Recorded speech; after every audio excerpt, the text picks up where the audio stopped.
Salam hörmətli müəllimlər. Bugünkü dərsimizdə Bloom taksonomiyasının idraki sahəsində yer alan yuxarı təfəkkür səviyyəsi haqqında danışacağıq. Biz keçən dərsimizdə aşağı təfəkkür səviyyəsi haqqında danışdıq. Bugün isə yuxarı təfəkkür səviyyəsi, təhlil etmək, dəyərləndirmək və yaratmaq haqqında danışacağıq. İlk olaraq başlayırıq təhlil etmək. Təhlil etmək nədir? Nümunələr üzərindən baxaq. Uyğun olan və olmayan, vacib olan və olmayan hissələri bir-birindən fərqləndirə bilirmi?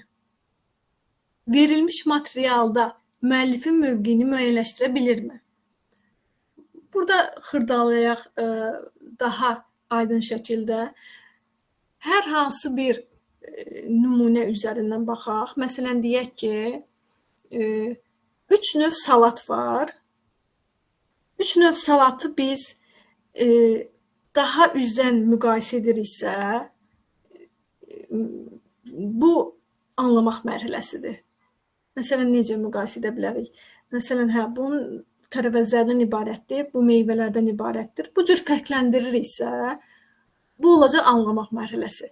Amma biz daha detallı şəkildə fərqləndiririksə, bunun içərisində filan tərəvəzlər var, bunun içərisində filan meyvələr var, bunun içərisində filan qidalar var və mən bunu yesəm, bunun içərisində vitamin daha çoxdur, mən elə bunu seçim.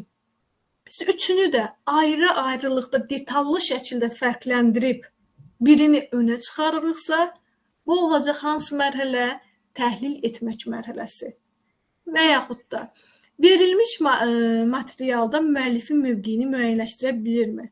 Verilmiş materialda müəllifin mövqeyini müəyyənləşdirə bilirmi? Yəni, nümunə üzərindən baxaq, əsərdə müəllifin baş qəhrəmana qarşı mövqeyini müəyyənləşdirin. Burada biz baxırıq ki, müəllifin baş qəhrəmana qarşı mövqeyi necədir? Biz onu ayırırıq, təhlil edirik ki, müəllifin baş qəhrəmana qarşı mövqeyi nədir? Onu müəyyənləşdirəndə biz təhlil etməliyik, araşdırmalıyıq. Nə oldu? Təhlil etmək mərhələsi. Dediyimiz kimi, təhlil etmək mərhələsi detallı şəkildə ayrı-ayrılıqda vacib olanı, olmayanı bir-birindən fərqləndirə bilməkdir. Nümunələr üzərindən baxaq. Verilmiş mətndən vacib olmayan fikirləri ixtisar edin. Əsas ideyanı dəstəkləyən fikirləri qeyd edin. Göründüyü kimi, verilmiş mətndən vacib olmayan fikirləri ixtisar elədik, birini önə çıxartdıq. Deyir, əsas ideyanı dəstəkləyən fikirləri qeyd edin. Əsas ideyanı dəstəkləyən fikir hansıdırsa, onu önə çıxartdıq. Nə etdik? Təhlil etdik. Hansı mərhələ oldu? Təhlil mərhələsi. Və yaxud da tapşırıqları həll etmək üçün verilmiş qaydalardan ən uyğununu seçin. Ən uyğunu seçmək üçün biz nə etməliyik? Müxtəlif qaydalar var. Təhlil eləməliyik ki, bu filan qaydalardan ibarətdir, bu filan. Bunun içərisində bu daha uyğundur. Bunun içərisindən bunu işlətsəm, bu daha səmərəli olar. Daha uyğununu seçdimsə, hansı mərhələ oldu? Təhlil etmək mərhələsi. Çünki təhlil etdik. Və yaxud da burada ingiliscə olan nümunələrə baxaq. Burada deyir ki, danışmaq üçün filmlər yoxsa kitablar daha yaxşı olar. Yəni, danışmağı öyrənmək üçün filmlərə baxsaq daha yaxşı öyrənərik, yoxsa kitablara baxsaq. Filmlərdən daha yaxşı öyrənə bilərik, yoxsa kitablardan yaxşı öyrənə bilərik. Bunu müqayisə etmək üçün, müqayisə edəm, mən kitabdan öyrəndim, sonra filmə baxdım. Gördüm ki, yox, üzr istəyirəm. Filmə baxanda mən daha yaxşı öyrənirəm. Filmlə kitabı mən təhlil elədim, filmi önə çıxartdım ki, yox, mən filmdən daha yaxşı öyrənirəm. Demək, hansı mərhələ oldu? Təhlil etmək mərhələsi. Və yaxud da digər bir nümunə üzərindən baxaq. Şah 1. Abbasın keçirdiyi islahatlar hansı dövlətçilik ənənələrini möhkəmləndirmək baxımından daha əhəmiyyətlidir? Şah 1. Abbasın keçirdiyi islahatlar hansı dövlətdir? Yəni, bu islahatlardan hansı dövlətçilik ənənələrini möhkəmləndirmək baxımından daha əhəmiyyətli idi? Yəni, biz onun Şah 1. Abbasın birinci baxırıq ki, islahatlarına baxırıq, təhlil edirik ki, görək hansı islahat, birini çıxardırıq içərisindən ki, önə çıxardırıq ki, Bu deməli, dövlətçilik ənənələrini möhkəmləndirmək baxımından bu islahatı daha uyğundur. Təhlil etmək mərhələsi haqqında bu qədər əziz müəllimlər, keçirik dəyərləndirmək mərhələsinə. Dəyərləndirmək mərhələsində qeyd elədiyimiz kimi əldə olunan məhsul, ideya, nəticənin uyğunluğunu, məntiqliyini, əsaslılığını yoxlaya bilirmi? Bir də təkrar edirəm, əldə olunan məhsul, ideya, nəticənin uyğunluğu, məntiqliyi baxımından uyğundurmu? Yəni, məntiqliyini əsaslandıra bilirmi? Yəni, məntiqliyini, əsaslılığını yoxlaya bilirmi? Meyarlara əsasən prosesi mühakimə edə bilirmi? Yəni, verilən meyarlara əsasən mühakimə edə bilirmi? Müəyyən mövqeyi yaxud da qərarı əsaslı şəkildə dəyərləndirə bilirmi? İndi bu suallar nəyi demək istəyir? Daha sadə dildən baxaq. Məsələn, deyir ki, məsələnin həlli üçün istifadə etdiyiniz metodun effektivliyini meyara əsasən müəyyənləşdirin. Bir neçə meyar verib, biz məsələnin həlli üçün istifadə etdiyiniz metodun nə dərəcədə effektivdir, nə dərəcədə uyğundur, münasibət bildiririk, dəyərləndiririk. Bunu daha sadə lor dildə desək, məsələn, deyək ki, dərman firmasıdır. Dərman firması, məsələn, deyək ki, iltihab əleyhinə bir dərman hazırlayır. Və dərmanı hazırlayandan sonra baxır ki, artıq nəticəsində baxır bir dəyərləndirmə edir. Ki, bu iltihab əleyhinə nə qədər effektiv olacaq? Yoxlayandan sonra belə bir əsaslandırma edirlər ki, iltihab əleyhinə bu dərman effektivdir və buna əsaslandırmalıdır ki, dəyərləndirmə olsun. Çünki, məsələn deyirəm, içərisində nanə var, filan bitkilər var. Bu da iltihabı aradan qaldırmağa faydalıdır. Ona görə də bu dərman uyğundur. Yəni, biz dəyərləndiririksə, mütləq orada bir əsaslandırma etməliyik. Əsaslandırmalıyıq. Burada deyirik ki, məsələn, meyarlara uyğun olaraq. Meyarlara uyğun ediriksə, məsələn, bizə meyarlar verilir ki, məsələn, hazırladığınız dərman filan xəstəliklərə faydalı olmalıdır. Meyarlar veribdir ki, məsələn, iltihab əleyhinə, nə bilim, öskürəyə, filan şeylər bizə meyarlar veribdir. Biz o dərmanı hazırlayandan sonra o meyarlara uyğun yoxlayırıq effektivliyini. Görək ki, nə qədər effektivdir, effektivdirmi? Və effektivliyini meyara əsasən biz nə edirik? Dəyərləndiririk.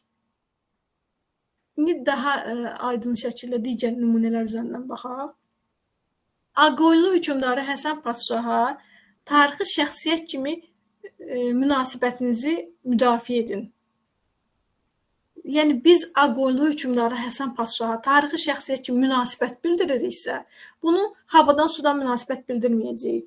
Əsaslandıracaq ki, məsələn, deyiriksə ki, əgər Həsən Padşah pis padşah olub, bunu əsaslandırmalıyıq ki, Həsən Padşah pis padşah olub, çünki filan məsələlərə görə mənə görə o pis padşahdır. Yəni, münasibət bildiririksə, bunu əsaslandırmalıyıq.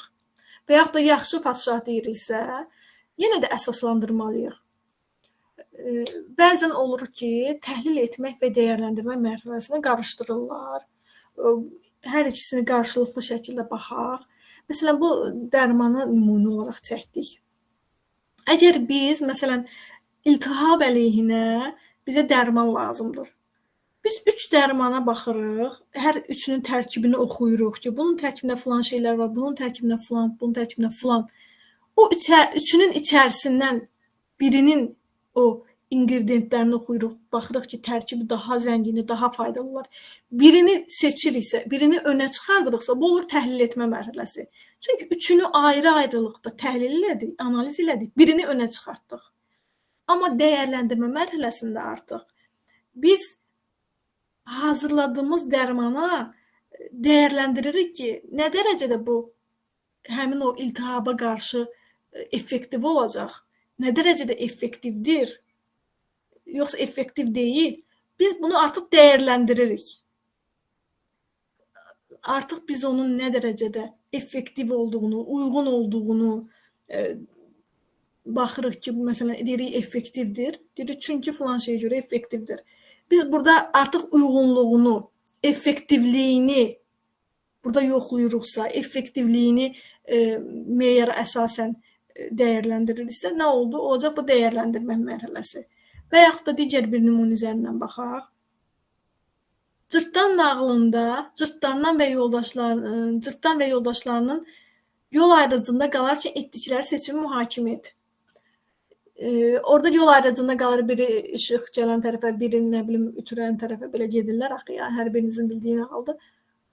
Biz burada mühakimə edirik ki, yox, o yoldan yox, bu yoldan getsəydi daha uyğun olardı. Çünki filan şeylərə görə əsaslandırırıq.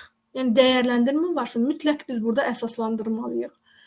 Və xüsusilə də dəyərləndirmə mərhələsində deməli qeyd edək ki, debat iş üsulu dəyərləndirmə mərhələsinə uyğundur. Çünki debatda biri ağ deyir, biri boz deyir. Ağ deyən nə deyir? Dəyərləndirir, öz münasibətini bildirir, mühakimə edir. Bildirir ki, ağ deyirəmsə niyə ağdır? Əsaslandırır, dəlillər qoyur ortaya. Və yaxud da boz deyirəmsə, boz deyən tərəf yenə əsaslandırmağa çalışır, mühakimə edir. Yəni əsaslandırırsa, demək hansı mərhələ oldu? Dəyərləndirmək mərhələsi. Keçirik yaratmaq mərhələsinə. Yaratmaq mərhələsində də adından da göründüyü kimi yeni bir məhsul ortaya qoyuruq. Yəni işlənmiş hər hansı bir mövzunu yox, qeyri-standart yanaşma ortaya qoyuruq. Standartlardan kənar yeni bir məhsul ortaya qoyuruq və göründüyü kimi də hal-hazırda dünyada ancaq yeni proqramlar ortaya çıxır. Hər gün eşidirik ki, nəsə yeni bir proqram ortaya çıxıb. Artıq demək ki, yaratmaq mərhələsini biz şagirdlərdə formalaşdırmalıyıq ki, şagirdlər bütün o etaplardan, bütün o mərhələlərdən keçsin, aşağı təfəkkür səviyyəsi, yuxarı təfəkkür səviyyəsi, artıq gəlsin o üst mərhələyə, yaratmaq mərhələsinə gəlib çıxsın. Yaratmaq mərhələsində olan şagird, artıq yarada bilən, yeni bir məhsul ortaya qoya bilən şagird, məhsulun effektiv satışı üçün yeni marketinq planı hazırlayın. Artıq yeni bir marketinq planı hazırlayırsa, demək ki, nə olacaq? Yaratmaq mərhələsində olacaq. Bəzən tətbiq mərhələsində tətbiq etdiyini yeni situasiyada tətbiq et kimi ifadələr olanda, cümlələr olanda bəzən tələbələri qarışdırırlar ki, burada da yeni var, yaratmaq mərhələsində də yeni var. Amma tətbiq mərhələsində olan istifadə etdiyini yeni situasiyada tətbiq et. Burada yenə də tətbiq mərhələsindədir. Niyə? Çünki yeni bir məhsul ortaya qoymadı. Sadəcə tətbiq etdiyini başqa bir situasiyada tətbiq etdi. Məsələn, bıçaqla işləməyi öyrənən şagird, məsələn, bıçaqda meyvə doğramağı öyrənən şagird, o bıçaqdan digər bir situasiyada da istifadə edəcək.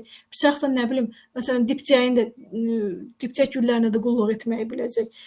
Yəni, bıçaqla meyvəni doğra və məsələn deyir ki, bunu bıçaqdan yeni bir situasiyada istifadə et. Yəni, eyni bir məsələdir. Yəni, bıçaqdan istifadə edə bilir, başqa bir situasiyada da yenə də istifadə edə biləcək. Amma yaratmaq mərhələsindəki yeni, artıq yeni bir məhsul ortaya qoymaqdır. Təkrarlanmamış, daha yeni, fərqli, qeyri-standart yanaşma. Məsələn, deyək ki, burada kitab və jurnalın üz qabığına dizayn fikirləş. Dizayn fikirləşəndə fərqli bir dizayn, yeni bir məhsul ortaya qoyacaq. Və yaxud da suyun çirklənməsinin qarşısını almaq üçün təkliflər ver. Bu təklifləri o özü düşünəcək və yeni bir ideya ortaya qoymuş olacaq. Olacaq hansı mərhələ? Yaratmaq mərhələsi.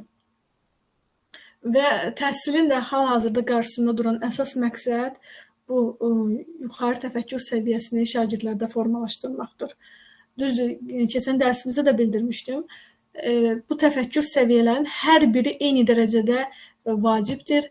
Biri olsa, digəri olmasa deyə bir söhbət yoxdur. Hər biri eyni dərəcədə vacibdir.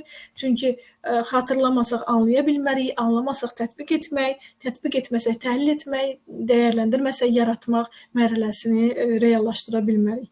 Belə hörmətli müəllimlər, Bloom taksonomiyasının digər hissəsini növbəti dərslərimizdə izahını verəcəyik.